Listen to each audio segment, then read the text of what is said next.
November 1st, 2025. It is 3:33 p.m. Eastern Standard Time. I am Pavio G, your host. Again, welcome back to you folks, okay? Today, we've got two major global headlines that you need to know. First, the dramatic unraveling, okay? It's unraveling because most people are not thinking that this would ever have happened, okay? Unraveling of Prince Andrew's royal status amid the ever widening Jeffrey Epstein scandal. And second, a rapidly escalating election crisis in Tanzania, where protests, internet blackouts, and curfews signal something far more than a routine vote. We'll dive into what's happening, why it matters, and what it tells you and tells us about power, accountability, and global instability. We'll be back in less than 10 seconds. Thank you all for being here. And if you haven't subscribed, please take the time to do so. It is free to do. Thank you.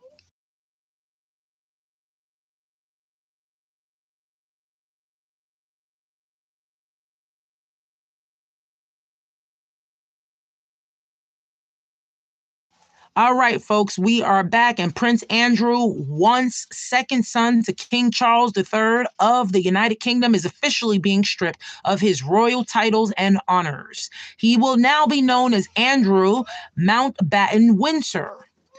This follows renewed legal and reputational pressure connected to his ties to Jeffrey Epstein and calls from U.S. lawmakers for him to testify in Congress regarding those ties. Now, Andrew says he will no longer use his titles, quote, because the continued accusations about me distract from the work of His Majesty and the royal family, end quote. Why does it matter to you and I?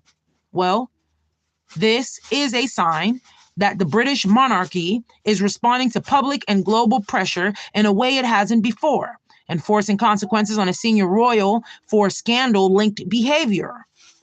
It also raises questions about how powerful institutions handle internal breaches and public trust. We'll be back in less than 10 seconds to discuss Tanzania.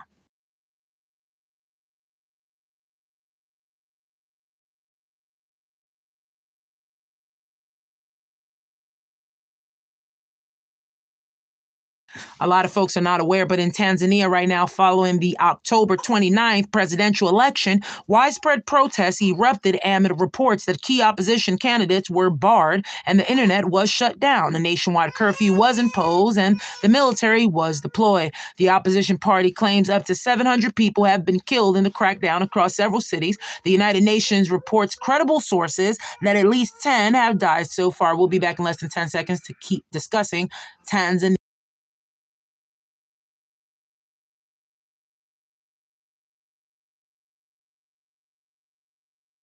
The UN Human Rights Office is expressing deep concern over the violence, suppression of opposition, and the communications blackout.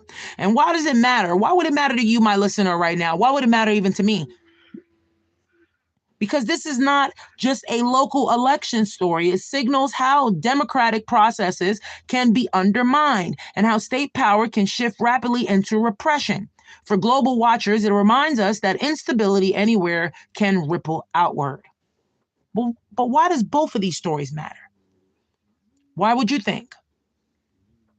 Let me tell you why. Both stories center on power, it centers on accountability and the rule of law.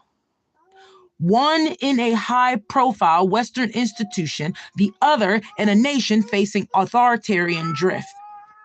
They show automatically two sides of a global trend.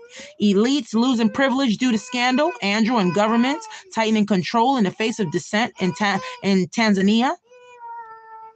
Folks, my radio listeners, please keep your eye on institutions. Who is held to account, who escapes, and what that means for your own sense of justice and stability. I am Pavio G, your host here on War Notes. I got to tend to my children, okay? And that is what's breaking for today. Prince Andrew's fall from grace is now official. And Tanzania is in real crisis following a contested election and brutal crackdown. Two different places, but one common thread. When power fails to answer to accountability, people do suffer indeed. We'll keep watching both of these stories closely, and I thank you all for tuning in to another episode of War Notes. Please stay alert, stay informed, and we'll be back with you very soon. Thank you all for listening.